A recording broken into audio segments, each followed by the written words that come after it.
How much does 1 kilogram of ice weigh after it is melted?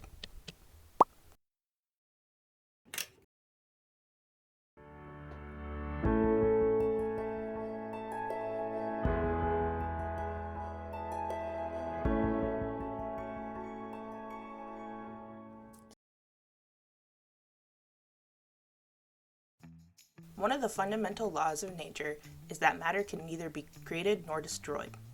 Imagine a bridge across the two shores of a river. 4 people climb onto the bridge from the south shore. One of these is a tourist who stays behind on the bridge taking pictures of the sunset, while the rest keep walking. So only 3 people got off the bridge at the north shore. This is the law of conservation of mass. All mass entering a system will either accumulate in the system or leave that system. In this story, the system is the bridge, and the people are the masses. The people climbing onto the bridge at the south shore and walking off the bridge at the north shore are the mass input and mass output, respectively, while the tourists staying to click sunset pictures are the mass accumulating in the system. Some textbooks may present a rearrangement of this equation as the law of conservation of mass. This is simply the mass accumulating term being moved to the other side of the equation. These are equivalent. We will use our original form in favor of intuitiveness and consistency. Since the Sunset Bridge is a beautiful tourist spot, it has people visiting all day. Suppose 2 people were picnicking on the bridge since noon.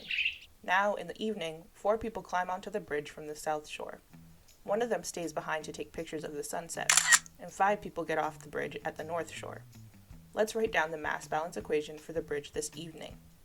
There are 2 major things to observe here. 1, the accumulation can be negative. It means the system has lost mass overall. This is because our accumulation term represents the change in the number of people currently remaining on the bridge, or the change in the mass contained inside the system. Although mass cannot be negative, the change in mass can be negative if the mass decreases. Leading us to 2. The mass balance equation we write is dependent on the state of the system at a specific point in time. If we start observing the sunset bridge in the evening, the 2 picnickers are already part of the mass contained in the system, and then become part of the mass leaving the system. But if we start our observation at noon, the 2 picnickers are the first part of the mass input term, and then proceed to become mass accumulated by the bridge. In our original example without the picnickers, the state of the system is affected at 2 distinct time points. The first is when the 4 people climb onto the bridge from the south shore, and the second is when 3 people get off the bridge at the north shore. Let's visualize the system at the 2 different time instances. By T1, 4 people have climbed onto the bridge from the south shore, so there are 4 people on the bridge and none have exited on the north shore. By T2, 4 people have climbed onto the bridge from the north shore, 1 has stayed on the bridge, while 3 have gotten off the bridge at the north shore. Remember that the terms here represent the total mass that has entered, left, or accumulated in the system up till time T1 or T2, respectively. Subtracting the equation for T1 from the equation for T2 gives us the total change in the amount of mass entering, leaving, and accumulating in the system between the 2 time instances. If we divide this resulting equation by the difference between the 2 instances or the time interval, we obtain the average rates of change of these mass quantities. Now, if the time interval becomes infinitesimally small, the equation gives us instantaneous rates of change of these mass quantities.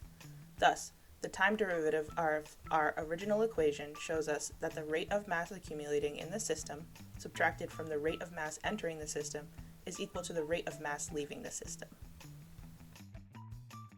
If the system is at steady state, it does not change with time.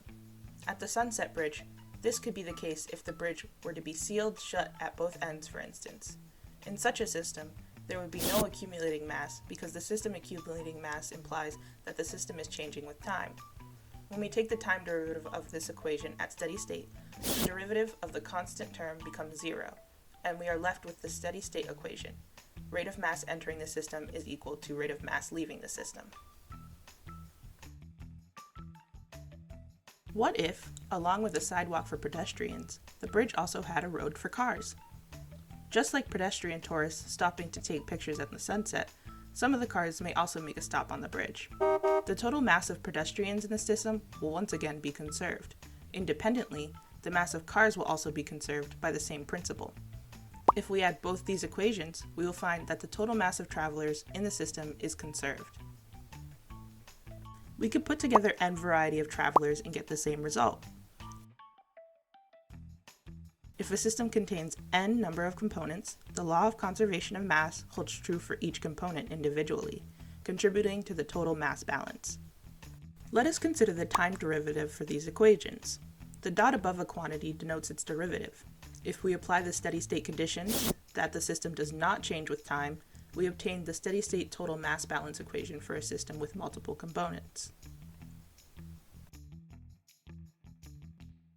If mass is changing over time, and because it cannot simply vanish from one spot and reappear at a distance by teleportation, it must move across continuous space, implying a flow.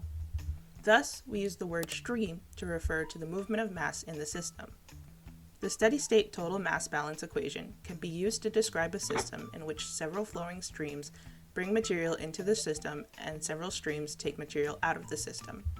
In the context of the Sunset Bridge, the different lanes and the sidewalk are the streams bringing mass inputs from the South Shore and carrying mass output to the North Shore. Here, the unit of each term are mass over time. The subscript n on the left-hand side of the equation indicates the summation will include a mass flow rate for each of the input streams, and the subscript out similarly represents all of the output streams. So far, we have gained an intuitive and mathematical understanding of the law of conservation of mass. We have refined the law for a system at steady state, we have looked at multi-component systems, and derived and understood the steady state total mass balance equation. In the next part, we will learn about how to apply these concepts to real situations. You can try answering the question at the start of this video. Stay tuned for future videos and let us know in the comments if you have any questions about the concepts covered today. You can also suggest what other topics you want to see on this channel. If you found this video helpful, please like and subscribe to Exemplify to level up your learning. Thank you for watching.